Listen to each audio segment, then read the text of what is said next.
आपको आज हम बता रहे हैं ब्रजमंडल के बारे में कि वहाँ पर हम कैसे जाएं, कैसे घूमें, कैसे रहें, आदि आदि सारी बात। तो चलिए सबसे पहले चलने वाली बात है कि हम कैसे पहुँचे। तो उसके लिए हमें क्या करना होगा, किसी साधन की आवश्यकता होगी। अगर साधन घर का अपना है तो कोई दिक्कत नहीं, समझे ना।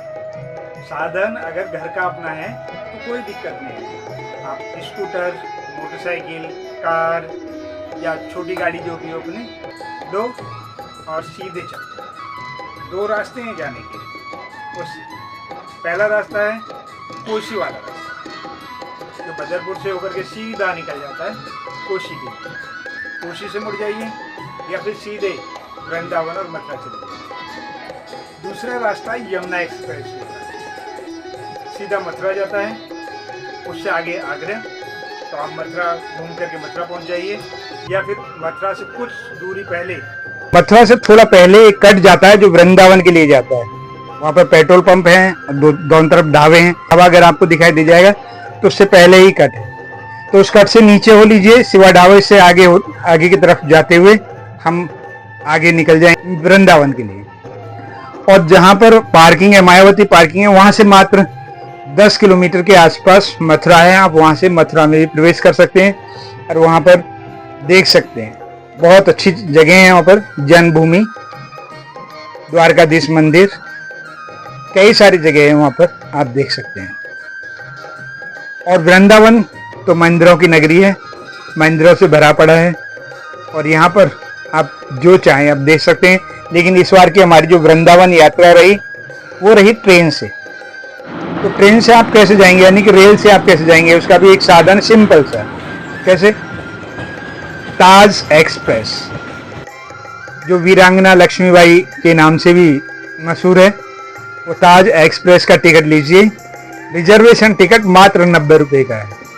और किसी भी गाड़ी में अगर आप लेते हैं, सुपर फास्ट और गाड़ियों में अगर लेते हैं तो मात्र 150 रुपये का है। तो आप किसी भी गाड़ी से जो नई दिल्ली से और यहाँ से निजामुद्दीन से बन करके चलती हैं और मथुरा रुकती हैं, ऐसी गाड़ी का किसी का भी टिकट ले लिए। रिजर्वेशन टिकट 150 रुपये में आपको मिल जाएगा और आप मथुरा पहुँच जाएंगे। मथुरा से ऑटो में बैठिए और वहाँ से सीधा जाइए। कहाँ जहाँ आपको घूमना है उससे बात कर लीजिए, वो आपको घुमा देगा। ये तो रहा हमारा मथुरा। अगर आपको वृंदावन जाता है तो वही ऑटो वाला आपको वृंदावन भी छोड़ देगा। और वृंदावन में बहुत सारी जगह देखने के लिए, प्राचीन मंदिर तो बहुत हैं, जिनमें से सबसे पहला जो नाम आता है बिहारी जी। बिहारी जी का मंदिर हो गया, मदन मोहन, राधा रमन, राधा वल्लभ, निधिवन, गोपेश्वर, ऐसे अनेक मंदिर भरे पड़े हैं। वैसे मंदिरों की तो वहां सीमा ही नहीं है, अथाह मंदिर है। और ऐसी कहावत है कि अगर एक बोरी लेकर के हम चावल भर करके लेके जाएं और एक एक चावल वहां मंदिरों में चढ़ाएं तो हमारी बोरी के सारे चावल खत्म हो जाएंगे, हमें और जरूरत पड़ेगी। कितने मंदिर हैं वृंदावन। चलिए वहां से हम वृंदावन पहुंच जाएंगे। ब्रजमंडल में केवल यही नहीं है, ब्रजमंडल में और भी जगह हैं, जैसे गोकुल। आप जाइए, नए गोकुल और पुराने गोकुल दोनों में जाइए, दर्शन कीजिए। वहीं पर रमण रेती, जो बहुत शानदार जगह है हमारे देखने के लिए। और वृंदावन से ही अगर आप निकलेंगे तो वो यमुना पार करके आपको भंडीरवन ले जाएगा और वहीं पर वंशीवत भी है आपके लिए देखने के लिए। तो ये जो जानकारी है आपके लिए है कि आप कैसे वहां जा सकते हैं। तो लेकिन आप अपने छोटा साधन है, स्कूटर है, मोटरसाइकिल है या कार है या छोटा 4 पहिए वाला वाहन है, तो आप इससे आसानी से जा सकते हैं वहां पर। और उसके बाद यदि आपका मन है और तीसरे रास्ते पर जो 3 मंदिर और मेन रह गए, वो कौन कौन से? वो मंदिर रह गए हमारे पास में गोवर्धन, नंदगांव और बरसाना। अगर आपके पास अपना साधन नहीं है तो ऑटो है। और यहाँ नंदगांव, गोवर्धन और बरसाना तीनों स्थानों को जाने के लिए आप सीधा बस स्टॉप जाइए। वहां से इलेक्ट्रिक बसें चली हैं जो मात्र 15-15 मिनट के अंतर से चल रही हैं। उनमें बैठिए। वो पहले गोवर्धन पहुंचेंगी, फिर नंदगांव, उसके बाद में बरसाना। आप जहां चाहें वो घूमिए। तो इस तरीके से हम वहां पर घूम सकते हैं। लेकिन अगर हम ट्रेन से जाएंगे तो एकमात्र साधन है हमारे पास में, वो क्या है? मथुरा। हम मथुरा उतरेंगे और उसके बाद में बाकी जगह अब हमको चुननी है कि हमें कहाँ जाना है। वृंदावन जाना है, या हमें भंडीरवन जाना है, वंशीवट जाना है, गोकुल जाना है, या रमणरेती जाना है, या फिर नंदगांव, बरसाना और गोवर्धन जाना है। ये आपके निर्णय पर डिपेंड करेगा। ज्यादा खर्चा नहीं है, आप जा सकते हैं। तो ये तो रहा हमारे जाने का। और ठहरने के लिए क्या है? ठहरने के लिए वो बहुत सारे धर्मशालाएं बनी हुई हैं।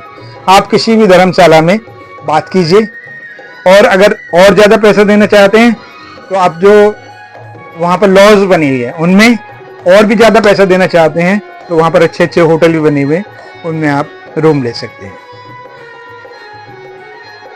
तो ये तो रहा हमारा वृंदावन घूमने का। खाने के लिए आप जहां चाहें वहां खाएं। बहुत सारी जगह हैं जहां पर सस्ता भोजन मिल जाता है। बहुत सारे जो धर्मशालाएं हैं उन्हीं में व्यवस्था है।